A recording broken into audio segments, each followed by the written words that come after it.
أعوذ بالله من الشيطان الرجيم.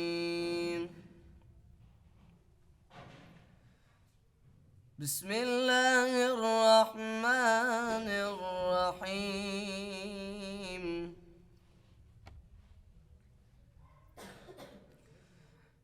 لا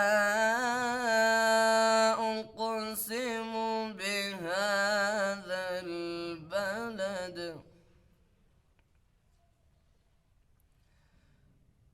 وأنت حل بهذا البلد